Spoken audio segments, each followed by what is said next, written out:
Good afternoon, everybody. You guys ready to learn some good stuff about how to help you heal?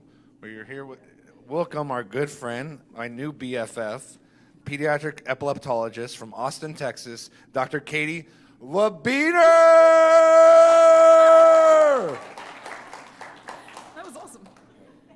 That's officially the best intro I've ever had. I could have done more, but there's kids here, so sorry, next time.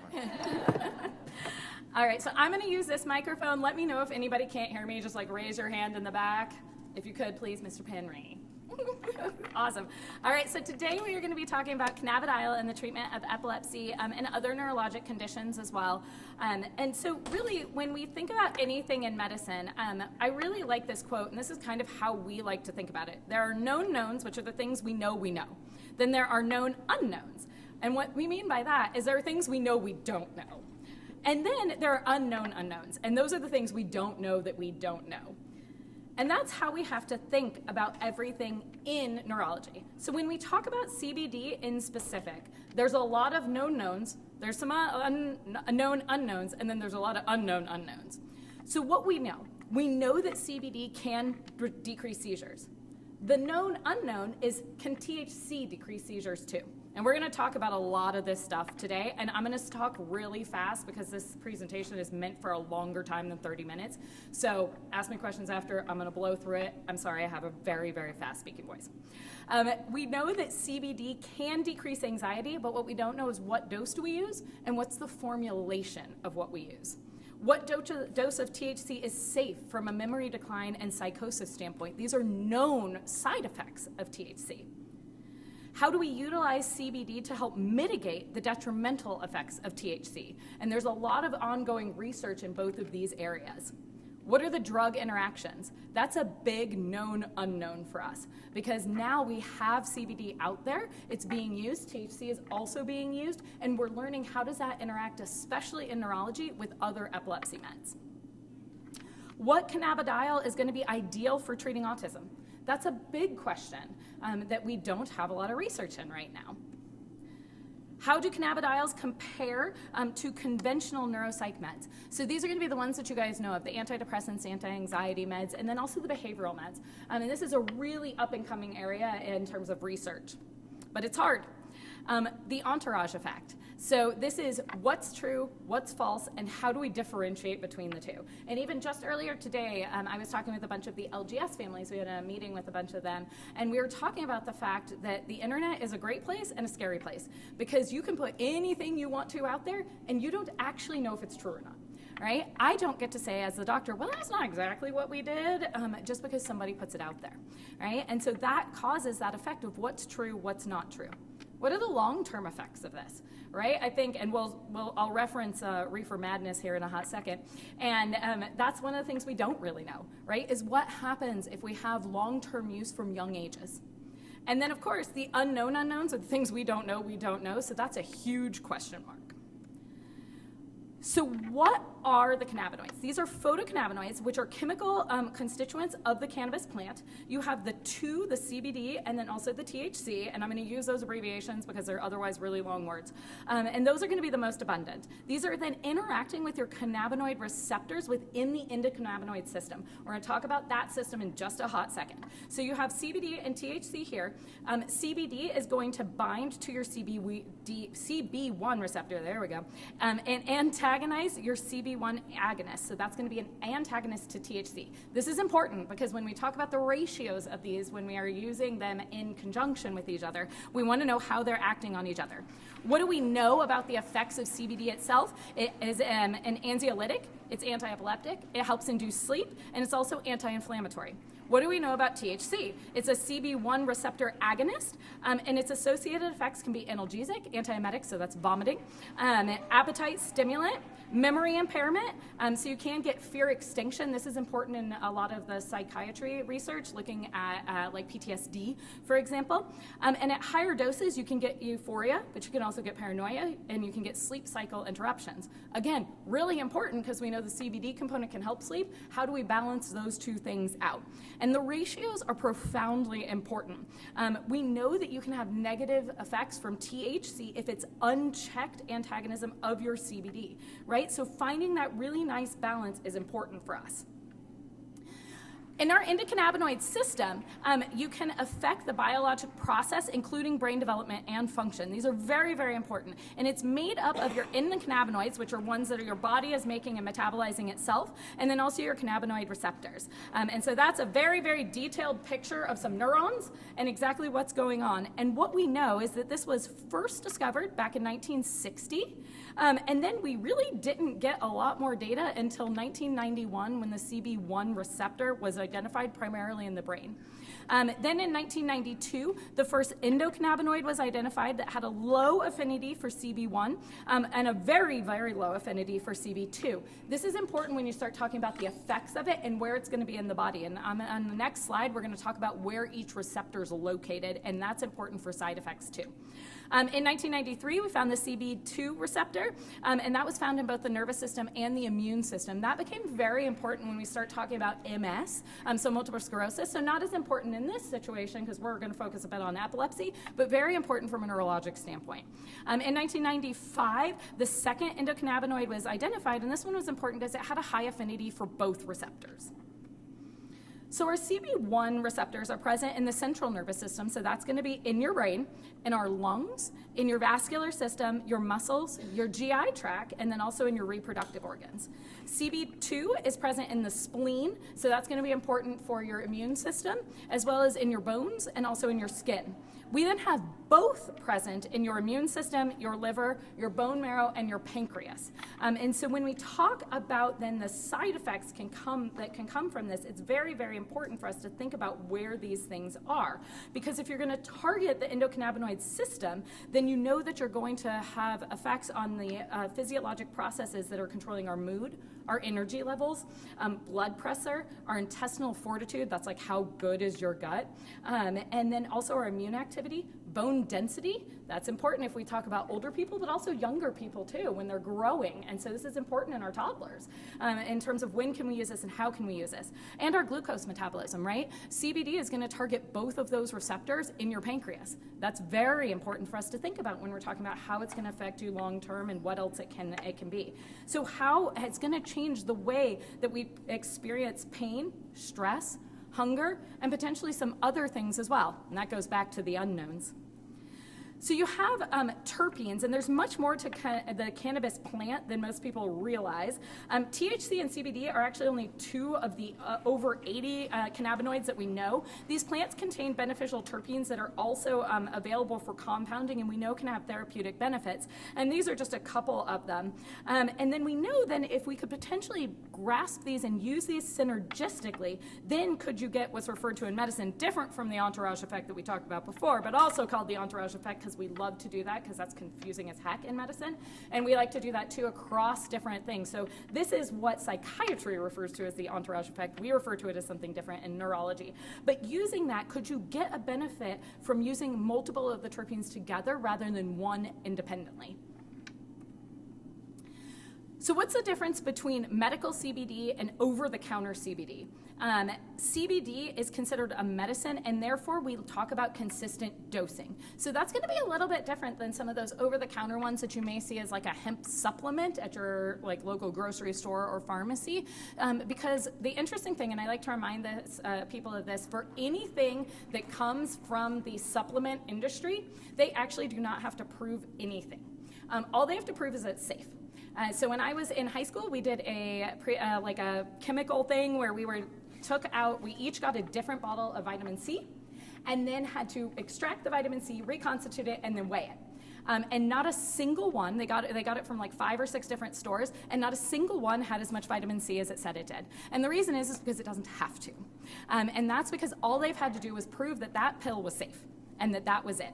But they don't actually have to prove that what's in it is in it, or that they say it does, that it does. And that, I think, has been one of the places that a lot of answers are coming and have come, is that when we are thinking about this as a medicine, we actually want precision dosing. We want people who are talking about how much is in there. They're regulating what they're doing. I'm very lucky I come from Texas, and so, well, I don't know if that's lucky or not. That's a toss-up, I'm not gonna lie to you. But I'm lucky in the CBD stance because we have compassionate cultivation in Texas. And so what that is it's actually mandated by the state and regulated by the state. So when I prescribe this for a patient, I know exactly how much they're getting. And that's not true in all states, but it is for us. And so that's actually very, very helpful. When I say I'm giving them a 20-to-1 ratio, I know it's a 20-to-1 ratio. I know exactly what dose is in there. And so it's very important to know where your CBD is coming from, to know what are their regulatory processes in this.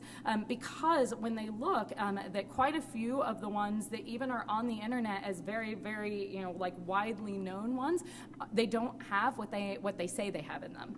And that, I think, is one of the fascinating things, is that you don't have to prove it.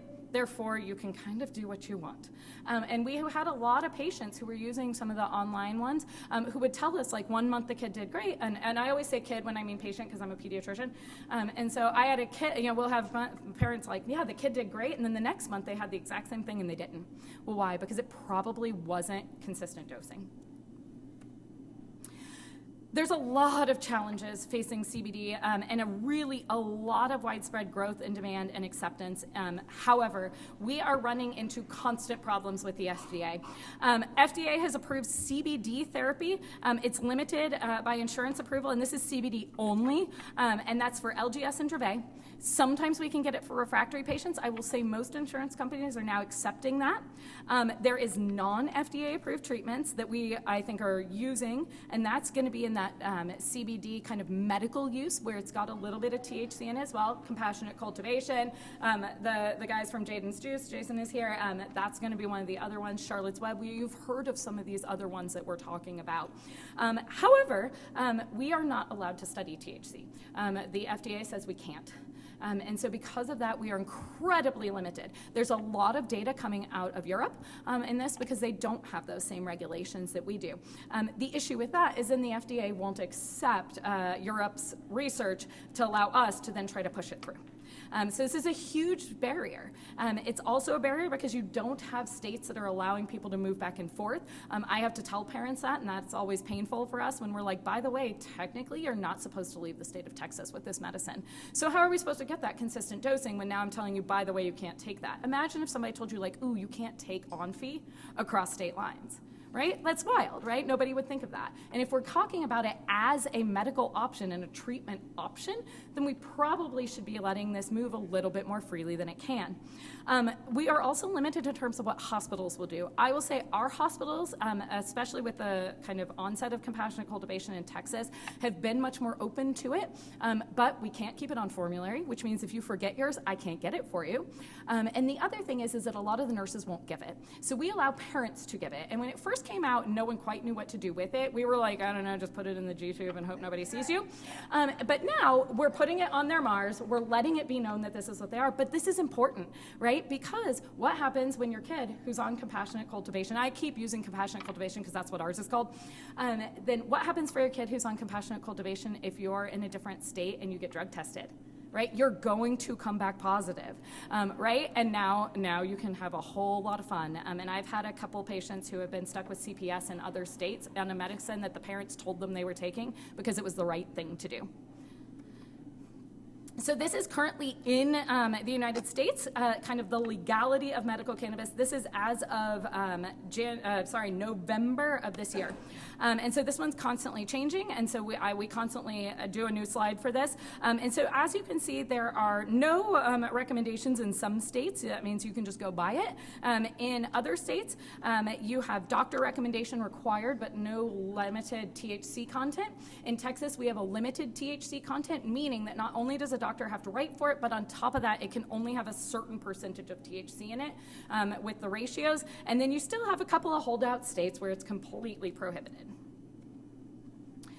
So what do we know? What we know is that we are trying really, really hard in medicine to increase the evidence-based approach in using this. Because previously it was kind of like, I don't know, just try it and we'll hope you're getting what you say you're getting, and we don't really know how much to tell you to take. Our experience with this is changing rapidly and is changing even when we look at the amount of evidence-based medicine available. So if you look at this, back in 1990, there were 328 articles published on the use of medical cannabis. As of 2017, there were 3,137.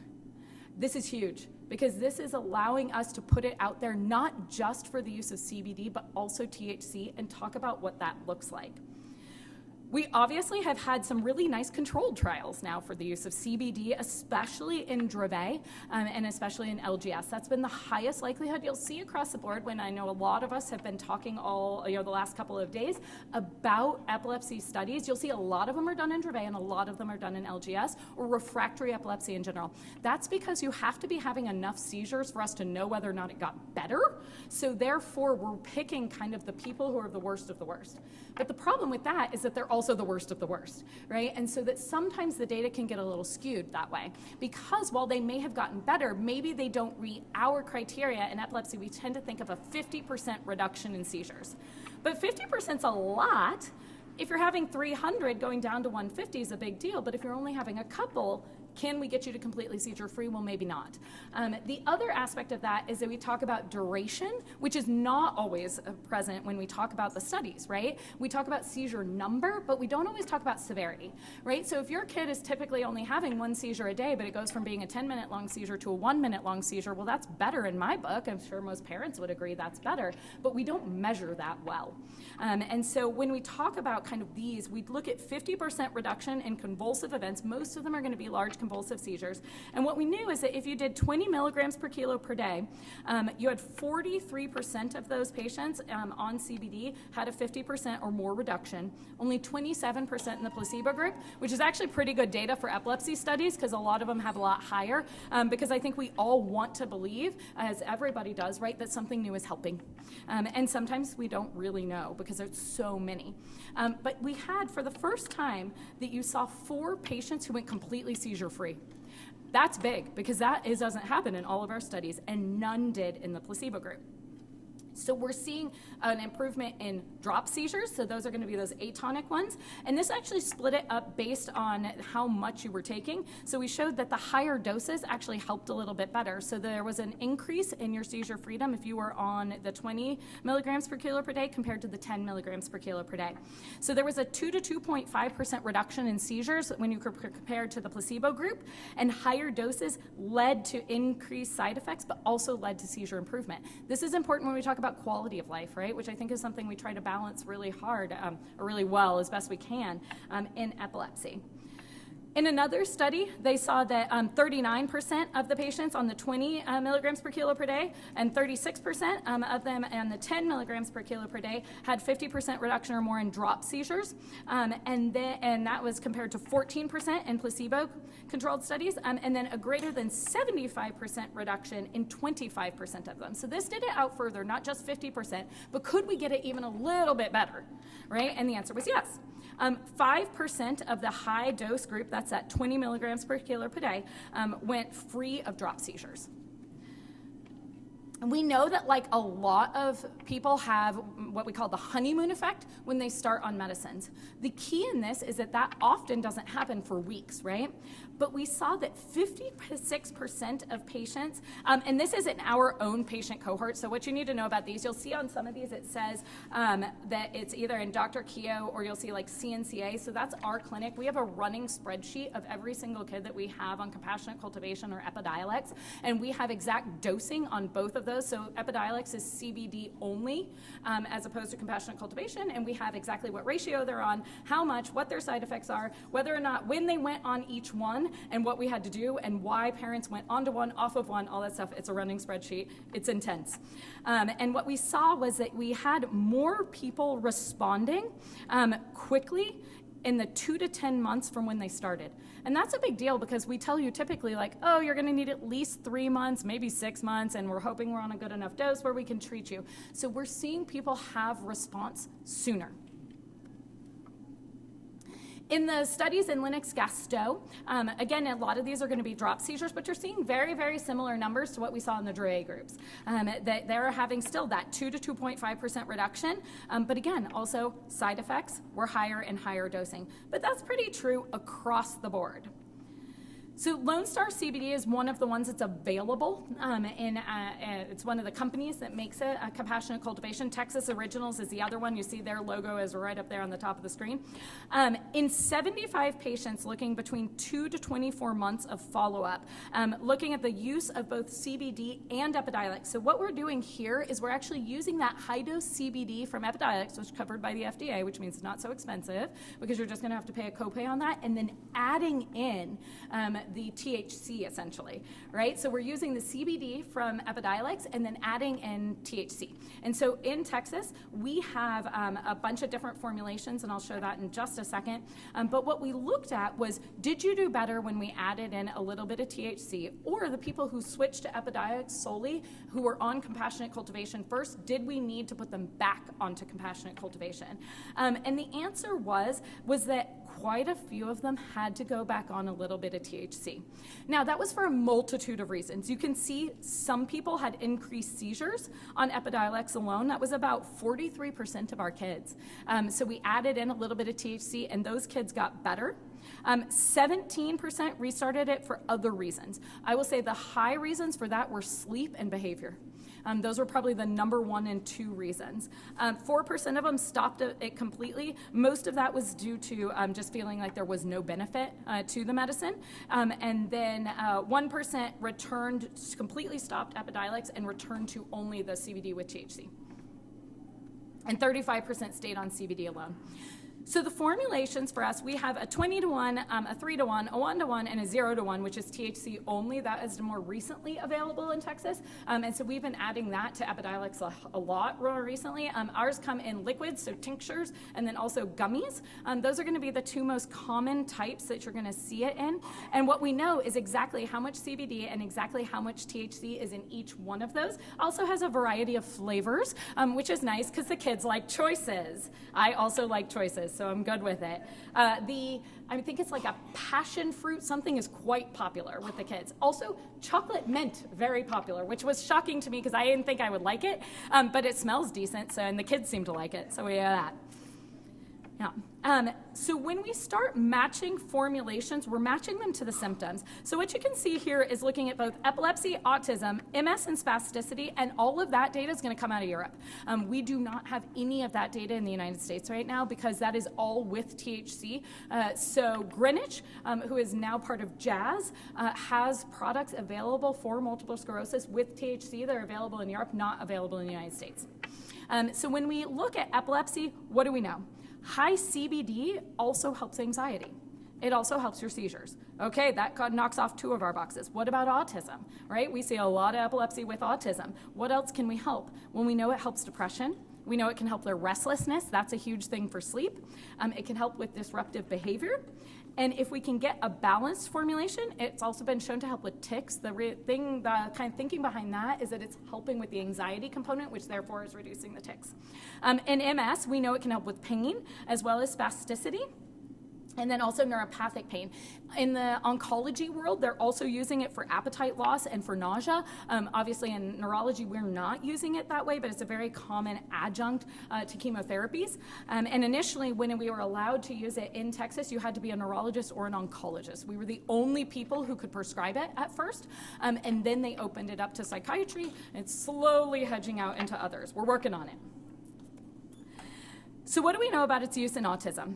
We have been using a combination of things. The only real study that's been done was done in a 20-to-1 formulation, and that's this data right here. What we've seen in our own practice is that kids actually do a lot better on a 3-to-1 or a 1-to-1, and that's because it seems that the balanced combination of them is actually helping the behavior more than even the higher CBD dosing.